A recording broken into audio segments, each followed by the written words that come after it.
I'm Traffas with AuctioneerTech. In this episode of the Auction Video Podcast, we're going to look at the right way to wrap and store your cables.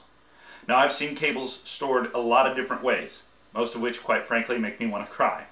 Before we get to the over-under method, let's take a look at the wrong way to roll cables. I have here an XLR cable, sometimes called a mic cable. Some cheaper microphones may come with a cord that's already attached, or one that has a 1/4 inch end on it. But all professional quality microphones use the XLR standard. It has a male and female end, each with 3 pins on the end of it. Now, because it's a signal cable, it doesn't carry a lot of current.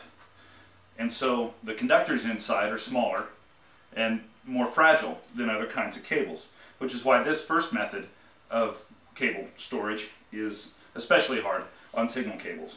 And this is, I call it the knot. And you get the cables on one end, and then you find the middle, and then you fold it back on itself, and then you tie it in a knot.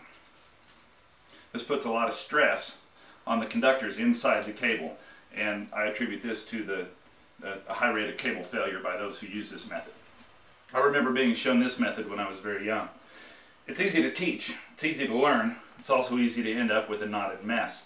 This method adds a natural twist to the cable as you go along so that it's harder for it to lay straight when you use it. This is the around the arm method.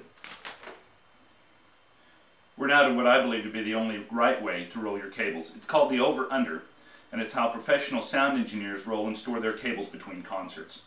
You start with one end of the cable, whichever end has the Velcro or wire or string or whatever cable management accessory you prefer.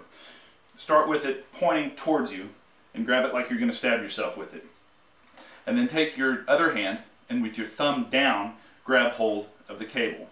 And then pull it up and in into a small circle. Next, take your other hand and with your thumb up, wrap it over.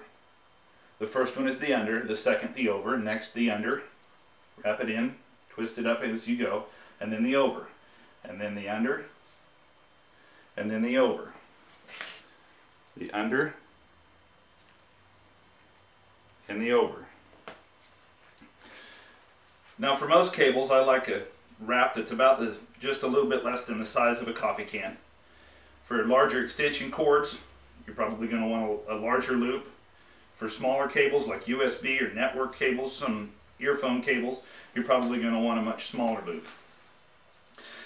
Now remember that if you've been wrapping your cables the wrong way for a long time, they're going to have some natural twists and turns in them. And so the first time you try this, you might have some knots due to a cable that's learned the wrong method. But if you do it this way enough, your cables are going to be nice and straight and true, and you're going to be able to do some fun things. Let's go outside and take a look.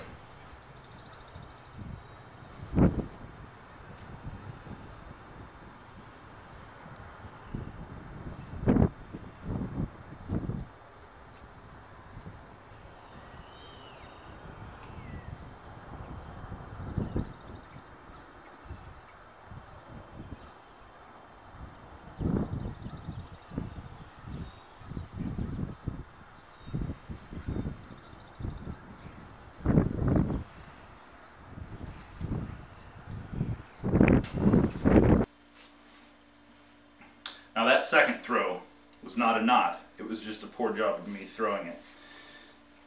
So when you throw, make sure that you're holding on to the end that you started with in the first place that has the cable tie on it. Hold on to it in your hand, grab it, and just give it a nice little underhanded toss. And it'll fly straight and true every time.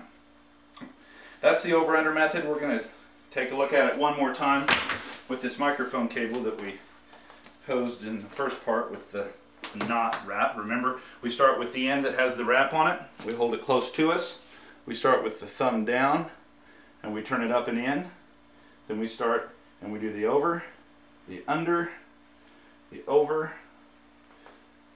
the under, the over, under, over, under, over, under, over, and we're done. That's it for this episode of the Auction Video Podcast.